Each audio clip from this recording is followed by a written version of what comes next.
There is a word that is used all the time in first aid, usually in courses especially, and it is often not well understood.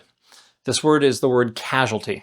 Now, casualty means person needed medical help, basically, or person received, could have used and then received medical assistance, person was injured, is basically what casualty means. If you see the term, the place people come across casualty most often is like casualty of war. A casualty of war is not someone who died. A casualty is somebody who received medical assistance or was injured in whatever it was. The word for a person who died is fatality.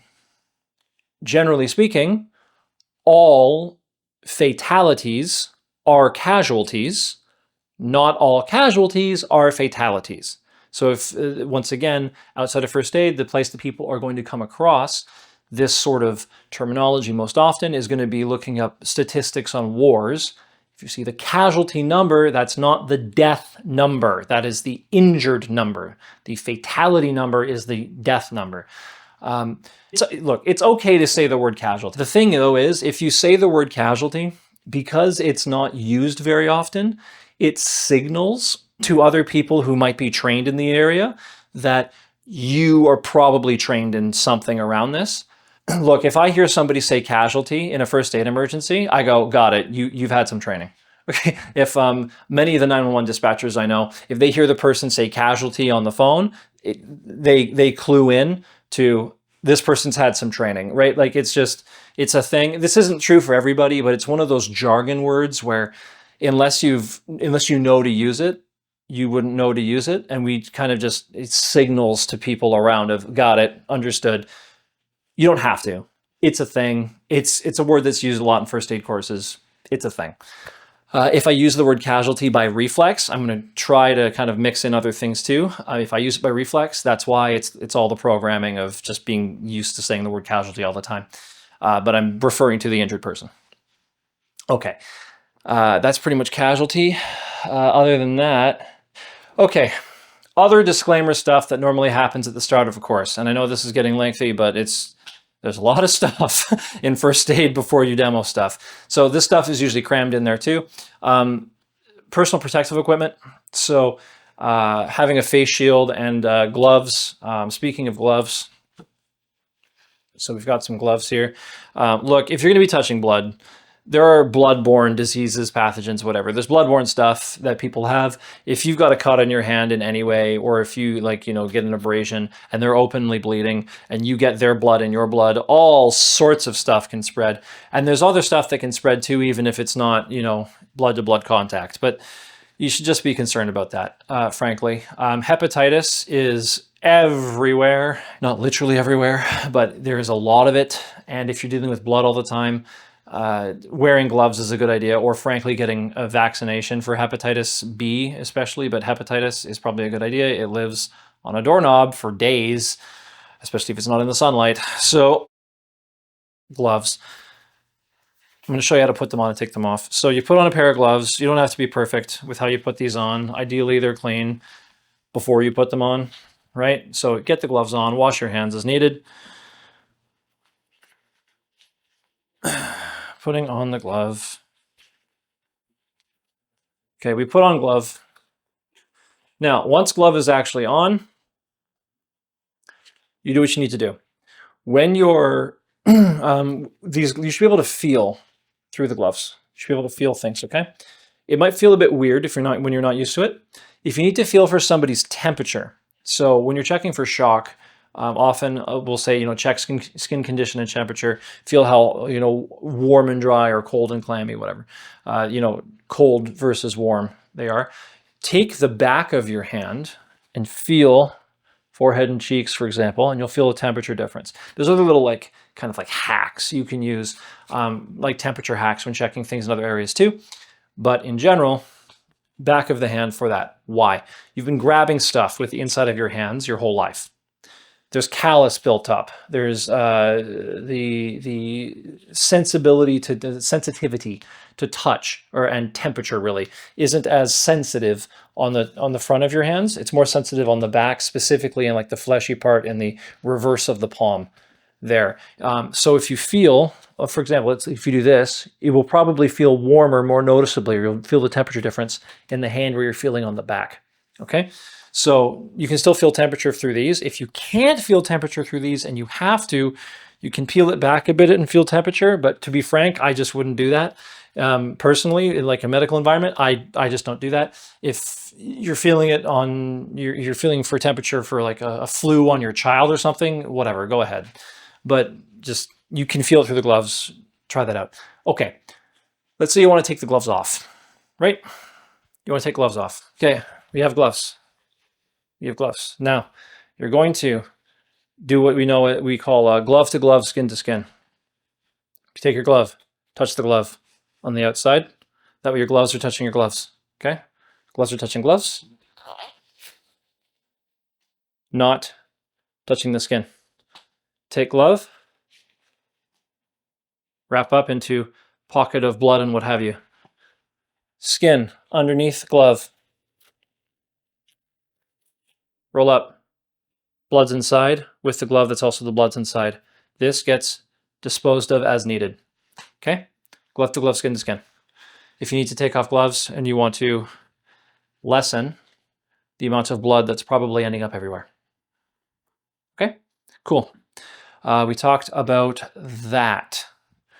Right. In addition to gloves, you can also have some sort of face shield, some sort of barrier that can go on your on your mouth between you and the casualty. So let's say you're doing mouth-to-mouth resuscitation, so you're doing compressions, and then you're breathing into them for CPR, which we'll talk about more later, because they're having a heart attack or whatever. Okay. You don't necessarily want to be going lip to lip and just, I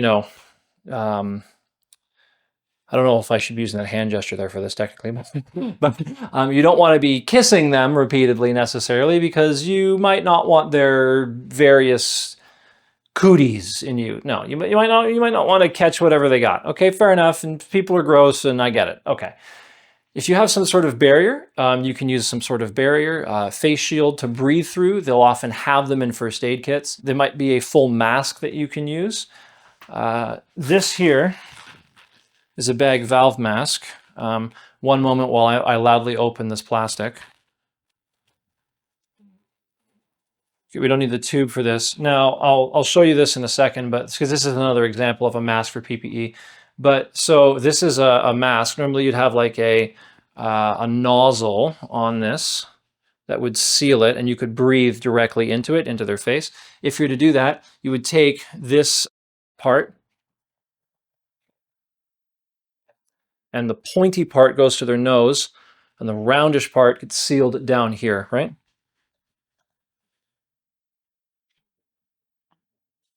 Just kind of, yeah.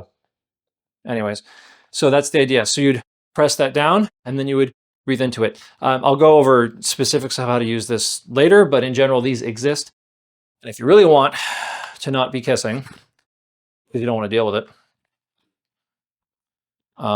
you can attach a bag to it, seal it on their face, and just squeeze instead of having to breathe yourself. That requires buying one of these. You don't have to buy them from me. We sell them. Other people sell them too. You can usually get them for $500 after inflation. No, like 20 bucks. So like, depending on, the currency of where you're in, these are obtainable. They're not like one-time use generally. Even if they are one-time use, what do you care? How often are you dealing with a heart attack? And if you're a medical professional, fair enough. But I mean, one-time purchase, so you have it. Okay, fair enough. So they exist. It's something to think about. I'll show you more about them later. Just something to think about. Okay. And they compress and store. Vaccines in first aid. There are a few that are often mentioned, and we mentioned one before, being the hepatitis vaccine. There are two in particular that are relevant to talk about here. I don't want to get into the specifics of debating flu vaccines or COVID vaccines or all that. We don't need to go there. The two that you really do care about, like in a first aid context specifically, are hepatitis, because bloodborne pathogen, bloodborne virus, you do not want to catch hepatitis if you can avoid it. If you're dealing with a lot of blood, just get vaccinated for hepatitis. It's standard for people who work in the healthcare sector.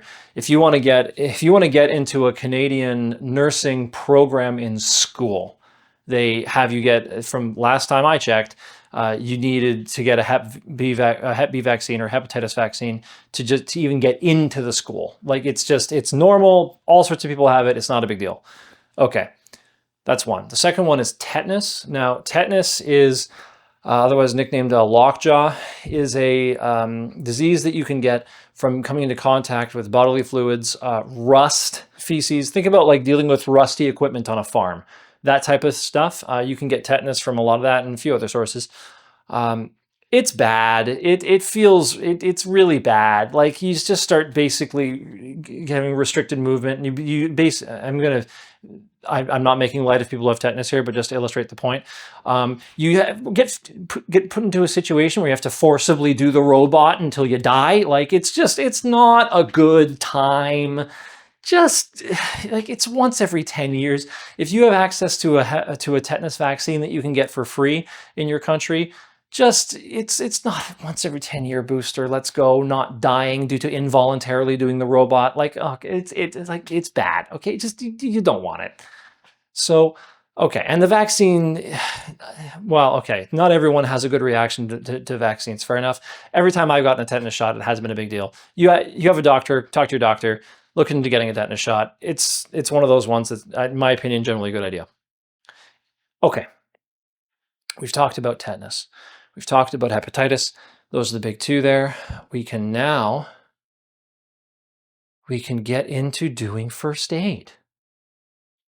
Thank whatever higher power you believe in. Okay.